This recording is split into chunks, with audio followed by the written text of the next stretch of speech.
Hello, fellow time travellers. Always, it's true to say that I love having you with me for this journey through space and time.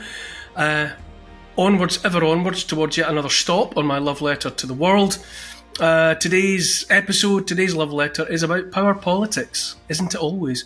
But power politics over 1,000 years ago, which still have echoes, which still resonate in the world of today. Because that's how long these things influence events.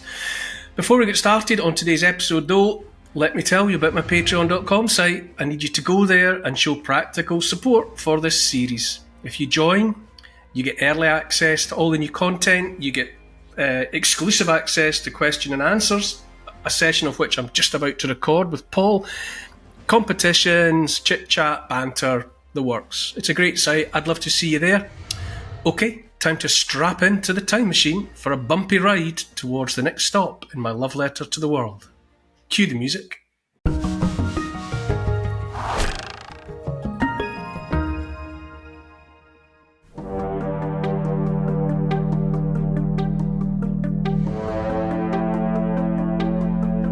The world's most successful smash and grab specialists are on the prowl, hitting with devastating power and violence right across Europe, raiding, plundering and extorting vast amounts of protection money from cowering cities all over the continent.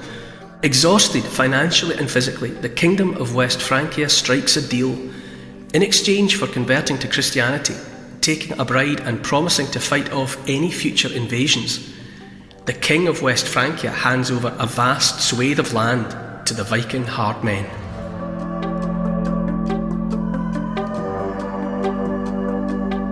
Endeavouring to understand history in hopes of illuminating the future, I'm Neil Oliver, and this is my love letter to the world.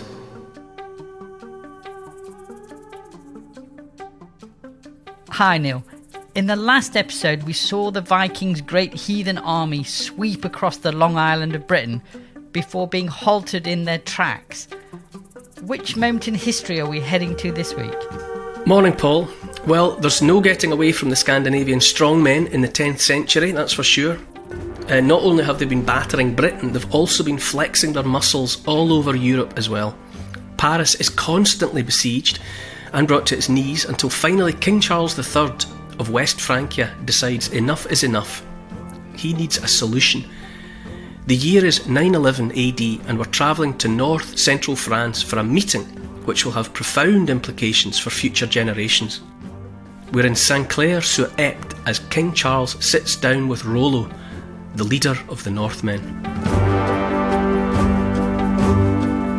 We're with people that we've spent a little bit of time with recently. We're back in that territory of the West Franks, the territory of Charlemagne, and basically we're in what we would regard as France, and also with us once more are Vikings, who are continuing to make their presence felt all over Europe.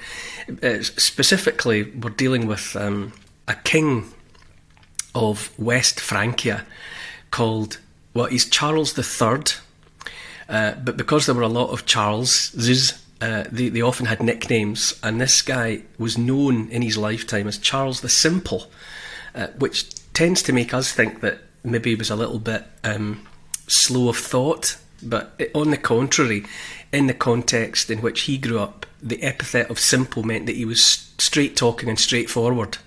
So actually, it's a good thing to be called in his time Charles the Simple, Charles the straightforward stand-up guy. That said, he had been a king in trouble. He was living in troubled times in a troubled part of the world.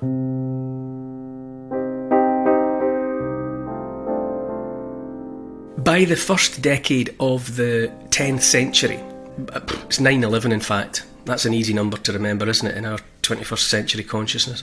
So in 9/11, or by 9/11, his kingdom of West Francia was absolutely exhausted, shagged out you might say, on account of decades of Viking raids. By his time, by Charles the Simple's time, they had been going on for a lifetime. Remember, we first encountered the Vikings at Lindisfarne at the end of the 8th century off the Northumbrian coast of England. Well, really ever since then, and increasingly, they had been making trouble all over northern Western Europe. So Britain had felt them, Ireland had felt them, certainly France had felt them, and elsewhere besides. For Charles the Simple and the West Franks, the Vikings were actually a permanent fixture by then. They were settled more or less at the mouth of the Seine River. So they were never going home. Where to begin with it had been like seasonal raiding. Now it just felt to the West Franks like the Vikings were there consistently, continuously, which they may well have been. We'll deal with the moment, really, on the moment of moments in this love letter to the world. On September the 1st, 9/11, the leader of those Vikings who were sat like cuckoos in the nest at the mouth of the Seine River, he was a man called Rollo, and he was a giant of a figure. Now, again, we've always got to allow for artistic licence. Maybe they bigged him up because he was an effective leader, but it does appear in this case that he was a physically intimidating individual. It was said about him in his lifetime that he couldn't ride a horse because there wasn't a horse big enough to take him. So he was known as Rollo the Walker. He had to walk everywhere. On this day, 1st of September 9/11, he has come to a place called Saint-Clair-sur-Epte to convert to Christianity. Now, if that rings bells, it's because you might be remembering that that's what Guthrum the Viking did for Alfred the Great in England. There had been trouble between the Vikings and the Anglo-Saxons in Wessex, and it was settled by a peace treaty, which included Guthrum converting to Christianity. Well, come forward in time a bit, and Rollo has turned up to do the same for Charles the Simple at Saint-Clair-sur-Epte. But he's also come for considerably more besides. He hasn't just come to become a Christian. It's very much a peace treaty, and in return for converting to Christianity and agreeing to make no more trouble, he was to take possession of a huge swatch of West Francia. He's been given land to buy him off. Earlier in the sort of run-up to the treaty, Charles had tried to fob him off by giving him Flanders, which most modern listeners will associate with the First World War, if they associate it with anything at all.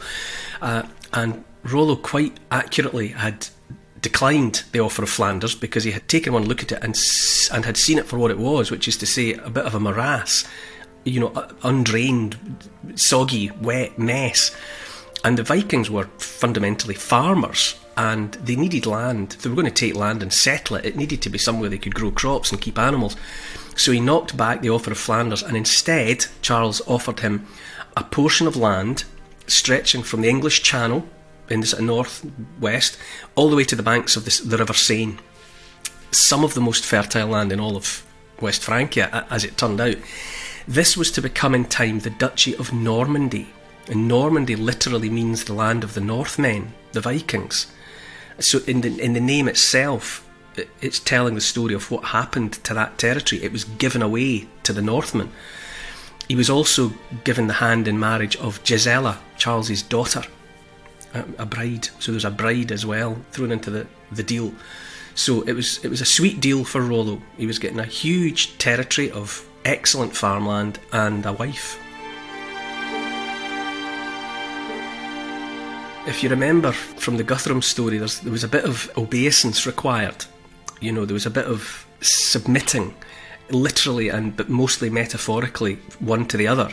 And in order to effect the treaty, Rollo had to kind of bow down to Charles. And what he was technically required to do was to kneel and kiss Charles's foot. And he didn't. What he did was he kind of nodded to one of his lieutenants, one of his henchmen, who was also big, but maybe not quite as big as Rollo. And this guy, reluctantly or not, came over to the much smaller form of Charles the Simple, and he bent down and he took Charles's leg by the ankle and lifted it up. Rather than kneel down, he lifted his leg up towards his face and lifted it so high that Charles fell flat on his back. So it was quite a scene. And so in trying to effect an act of submission from Rollo, effectively he ended up floored in front of the Vikings. Now, I don't know, maybe that was symbolic, maybe it was intentional, hard to tell. Anyway, the whole thing was glossed over. It's important to know, I mentioned that Charles had inherited a kingdom that was just done in on account of Vikings. There had been raids decade after decade from before Charles was even walking the earth.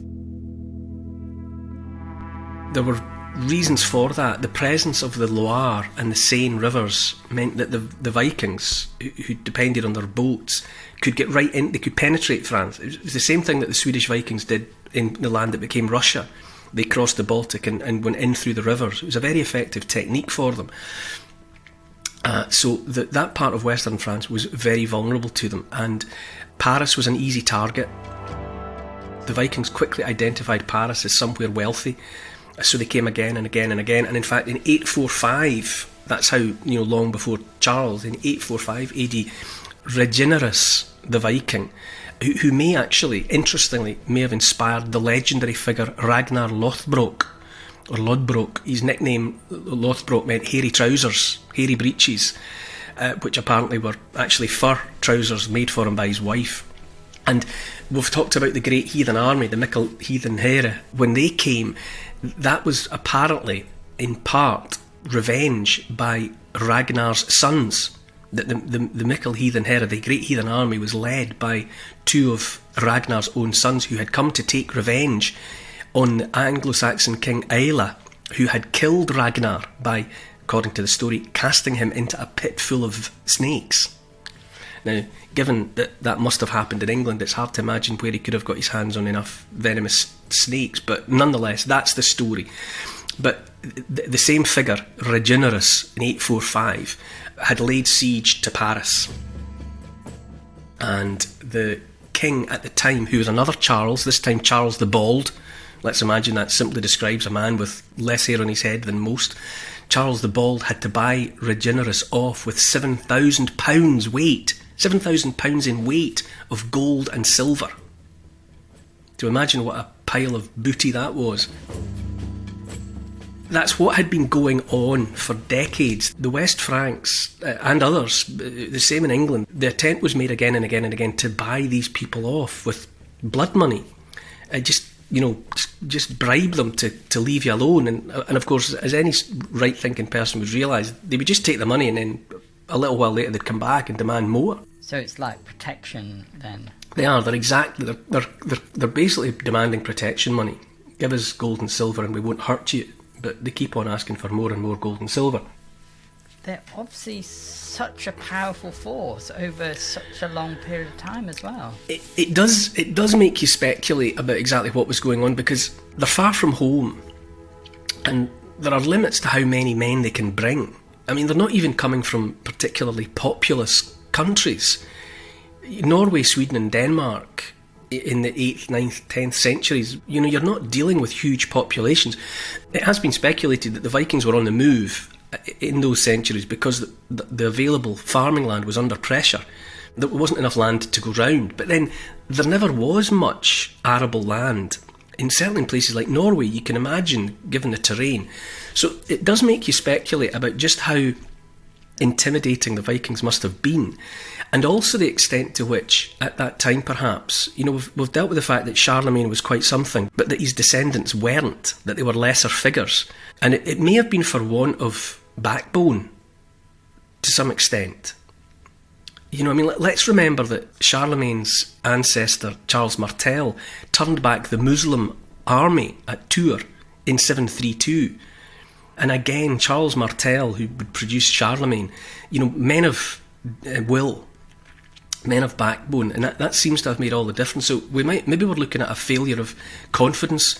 That idea that Kenneth Clark, the historian, talks about, that civilizations collapse because of a lack of confidence. It's not just down to the strength of the barbarians beyond the walls. It comes down to the spirit and the calibre and the quality of the people inside the walls. But yes, like you, I've often wondered, how many boatloads of Vikings was it that they were able to put such pressure on an entire kingdom? It does speak to more of a lack going on amongst the resident population. In any event, it was grim. I mean, I've got a quote. By the 860s, there was a monk called Ermentarius, and he was in a monastery on the Atlantic coast of West Francia, looking towards the island of Noirmoutier, which by then had become a base. The Vikings were based on the island of Noirmoutier. But from his monastery, Ermentarius said, "The number of ships grows, the endless stream of Vikings never ceases to increase. Everywhere the Christians are victims of massacres, burnings, plunderings. The Vikings conquer all in their path, and no one resists them." That might be a key phrase. No one resists them. They seize Bordeaux, Périgueux, Limoges, Angoulême and Toulouse. Angers, Tours and Orléans are annihilated. There's Tours, the very town, the very city that Charles Martel defended and from which he pushed back the Muslim horde, annihilated, and an innumerable fleet sails up the Seine, and the evil grows in the whole region. Rouen is laid waste, plundered and burnt. Paris, Beauvais and Meaux taken. Melun's strong fortress levelled to the ground. Chartres occupied, Evreux and Bayeux plundered, and every town besieged. You know, it's total. It's all over West Francia, and it does make you wonder what was going on with the West Franks, that they weren't able to show enough backbone to turn this back until Charles the Simple took the step of giving away, you know, a vast swathe of territory. Prior to Charles the Simple taking control, the whole area, West Francia, was controlled by a de facto king, Odo, the Count of Paris. Now he functioned as the de facto king from 888 to 898, a decade. Charles had actually been crowned as the legitimate king in 893, but Odo was the preferred choice of the nobility. Don't know why he was preferred. Maybe he seemed to them a stronger character, but in any event, he hadn't been able to turn back the Vikings either. But Odo died anyway in 898, and Charles properly came into his kingship and inherited this land that was so put upon, and effectively the whole place was besieged by Vikings. Another siege of Paris had ended in 886, but after it was over, Rollo, the same Rollo, had kept his men in the area, just raiding at will. So it was reaching a tipping point where even paying them off, even giving them protection money, they weren't even leaving. So the whole thing was approaching a critical mass. And you know, that payment of £7,000 of gold and silver by Charles the Bald back in 845, that had only been the first of many. So the coffers, the royal coffers, were hemorrhaging wealth towards the Vikings. And it was Charles the Simple, Charles the straight-talking, Charles the straightforward, who just realised that this cannot go on. Money's not going to do it. And he realised, and he was advised by the people around him, that really what the Vikings wanted was land. You know, there's a difference between just giving people cash. It's a bit like that thing about, you know, give a man a fish and he'll eat for today, but give him a fishing rod and he'll feed himself and his family for the rest of his life. You know, they realised that they could possibly, if they gave them land and allowed these people to settle and make lives for themselves, that they would be transformed. You know, they would become people for whom the land itself was something worth protecting. It would transform them from itinerants, wanderers, vagrants, into permanent fellow residents, fellow tenants. So there was considerable wisdom in what was being proposed. You know, bring these people and have them inside the tent pissing out rather than outside the tent pissing in. And absolutely key to that was the conversion to Christianity. That said a lot. It wasn't just about giving them land and letting them be Vikings and do their Viking thing, or at least not on the face of it. There had to be a demonstration that they would become what they had once beheld, which is to say, like the French, like the Franks. So becoming Christian, joining that big club of Christianity, was a crucial bargaining chip. Because, of course, in terms of Christianity, a Christian must not harm a fellow Christian. You know, in the same way that a Muslim must not harm a fellow Muslim. You know, once people are brought in, then there are obligations that come with it. And what was being proposed by Charles for Rollo and his men was that they would take Normandy, the Duchy of Normandy, but they would defend it against more of the Vikings. This is the genius. You know, you have to, you not only farm there, you not only live there and take the benefit of it, but if more of your own kind come from the north, it's up to you've got to push them back. So what Charles was effectively doing was creating a buffer state between himself and the trouble. So there's a lot of clever diplomacy going on here, a lot of clever thinking. Some of the success had to come down to Rollo keeping his end of the bargain. I suppose you could say that he could just have taken Normandy and then continued to push for the rest of West Francia. He could have made that his base to try and conquer the whole place, but he didn't. And the history shows that after the Treaty of Saint-Clair-sur-Epte, there was no more trouble. There were no more Viking raids. So, it worked. It was a genius move. And again, it all comes down to the personalities involved. Rollo had to keep his end of the bargain. Charles the Simple clearly had to live up to his name. He must have done some straight talking. He must have impressed upon Rollo and the Vikings that, look, there's a situation here. We can go from this constantly being at each other's throats, which is a strain on everyone, or you can have some land, you can do your thing, you can become Christians, you can become like us. And he sold it. He sold it to the Vikings. So, cast your minds back, there is a significant moment when Rollo's henchman approaches Charles the Simple and lifts up his ankle and makes him fall over. In that moment, you might say, those Vikings became Franks. They joined the big club of Christian West Francia. And more Northmen came. Rollo put out the call, to some extent, to his own people and brought them in not to raid, but to become peaceful settlers. You can imagine in a couple of boatloads of his men, there weren't enough people to populate it. They would need women. They would need to bring wives. Or need to, the whole thing would have to become a living, thriving community, which is what it did. But they did. They adopted Frankish ways. They became Christian to such an extent that 100 years there or thereabouts after the death of Rollo, the Duchy of Normandy was held by one of his descendants, who was known to all and sundry as William the Bastard. He was William the Bastard because his mother had not been married to his father, who was Robert I of Normandy. But these people are all in direct descent from Rollo. William the Bastard came into his inheritance, the Duchy of Normandy, in 1035, and then spent the next pretty much quarter of a century fighting tooth and nail to secure his holdings, to secure his throne. And once he had settled the matter of Normandy, 6 years later, William the Bastard invaded England in 1066.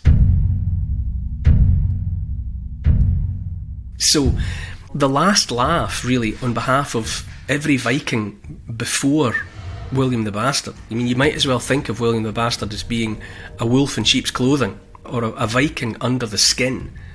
And he it was, a Viking, who conquered the English throne. After all that time, after Lindisfarne and everything that happened after the coming of the great heathen army and the Danelaw and all of the rest of it, 100 years after the death of Rollo, his direct descendant, William the Bastard, came across and became King of England. Final last hurrah, final triumph for the Vikings.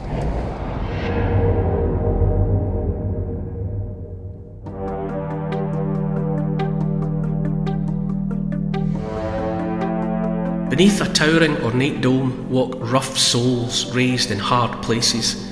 Gold, jewels and vestments of finest silk surround them. The air is heavy and heady with incense. A leader seeking a new faith puts the great religions of the world to the test. Charmed by the East, the Rus put themselves on an orthodox path. Next time in my love letter to the world. To help support this podcast and to get access to new and exclusive history and comment vodcasts every week, sign up to my Neil Oliver Patreon site. It'd be great to see you there. Check out the Instagram account called Neil Oliver Love Letter. My YouTube channel is simply called The Neil Oliver Channel. And to help build this podcast, please tell your friends about it, get them listening, and write a review to convince the online crowd to join us. For further reading about these moments in time, you could try my book. It's called The Story of the World in 100 Moments, and it's published by Transworld. Neil Oliver's Love Letter to the World is produced by Neil Oliver and Paul Ratcliffe for Catnip Inc. Music is composed by Milo McKinnon. Social media and YouTube producer is Oscar CFR. Additional research is by Evie, Lucian, Archie and Teddy. Finance is by Catherine and Trudy. Post-production is by Althorpe Studios, and the graphics are by Paul Plowman. Thanks for listening. This has been a Catnip Inc. Podcasts production.